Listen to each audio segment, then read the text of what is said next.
Breaking news, everybody. Today, January 24th, 2025, the FCC just officially lost their one-to-one consent case. 3 days from now, the FCC was going to redefine the TCPA's definition of prior expressed consent. But no more. Check this out.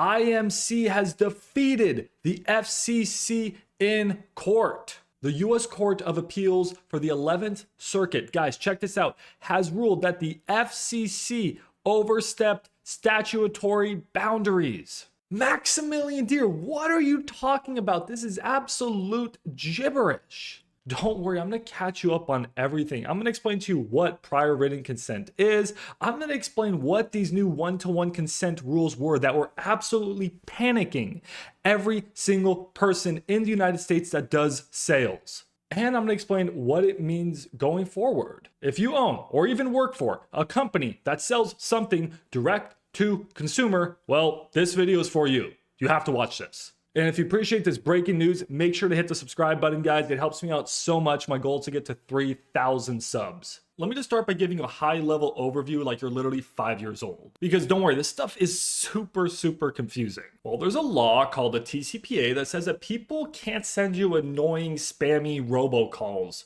all day long, unless you give them prior express consent, meaning you say, yes, I actually want to hear from you. I want to hear your annoying, spammy robocalls. That's how it's been, and that's how it has always been. Except a government agency called the FCC decided, we don't like that. We want to change two things, and the first one's really the big one. You have to say yes to each company separately. So for example, if a website, and this happens a lot with insurance, but also in my industry, real estate investing.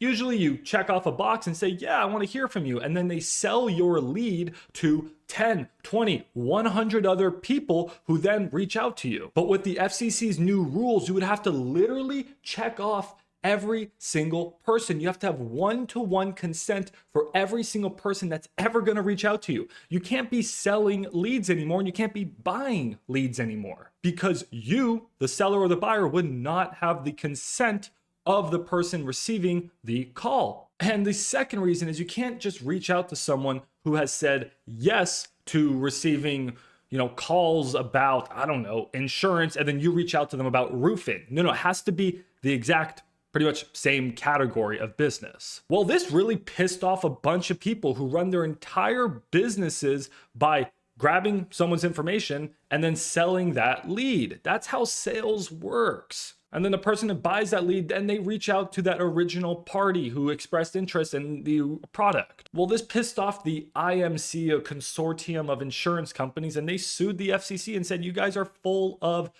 this is just not fair. This is way too strict. This is against our First Amendment right. Well, the courts looked at the rules and they said, you know what, IMC? I think I see what you're saying. The original law just says that people have to give, a clear permission, just a simple yes. It doesn't say you need to have a separate yes for every company or topic that wants to do business with you and reach out to you. As long as you have one yes, that's good enough based off of the original TCPA law. And then the court of 11s, whatever, they just said, yo, dude, the FCC, you're not in the business of rewording laws. That's Congress's job. That's not your job. You can't do that. So we are saying no. Y'all went way too far. And that's genuinely the high level overview of what happened. Still confused? Think about it this way.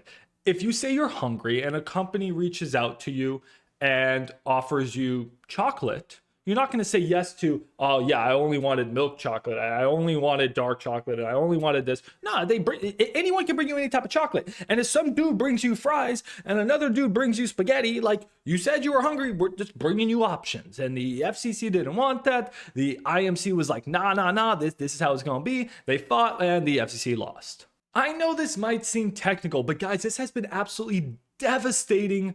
Honestly, the entire business world for months and months and months now. especially insurance companies and a lot in the real estate investing space. Because just so y'all know how I get a lot of my real estate investment deals, how I find these properties that I actually buy or I wholesale to other investors, is people will go on a website and say, hey, yeah, I want to sell my house. They'll see a Facebook ad, a YouTube ad, an ad on Google. They'll say, hey, I want to sell my house. Well, these companies will collect the data and then sell the leads to people like me and people like my friends and people like my enemies, right? They'll all get the leads and then we'll call that person. But this new law that was supposed to take effect in 3 days was going to absolutely devastate that business because that original party only gave consent to the person, to the company that's selling the leads, not to each person. It wasn't one-to-one consent. So these businesses were running rampant. They were spending hundreds and thousands and millions of dollars reworking their entire business models, hiring attorneys. Everything was changing, preparing for these new rules that were coming in 3 days, and literally now they're not coming. At least that we know of. Maybe they'll come back in a different form, but for now, the FCC has lost. Now, maybe you're a consumer and you feel like this is a big loss to you. That could be the case. Like, you're a consumer and you wanted the FCC to win this one. You hated that random people were calling you all the time because you reached out on a website about insurance and now some dude's trying to sell you, auto insurance. And you're like, dude, I reached out about home insurance and who the hell are you reaching out to me about auto insurance?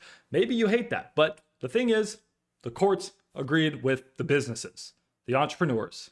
And they said, sorry, people, you're still going to get those calls. And if you're in business, you're an entrepreneur, especially if you're in the insurance industry, you should be out partying right now, not watching this video. You should be out partying right now because billions and billions of dollars were just like saved. So there you have it, y'all. That's genuinely the high level overview. I'm going to attach all the legal docs, the cases in the description down below.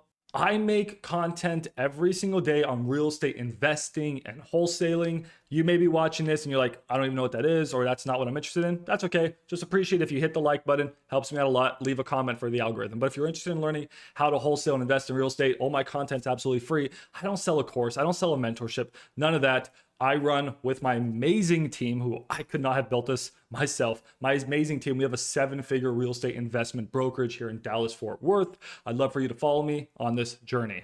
Thank you all so much. Again, my name is Maximilian Deer, and I'll see you in the next one. Bye. P.S. If you're a wholesaler, PPL is alive and well. Let's go get some deals and buy some leads. PPL, baby.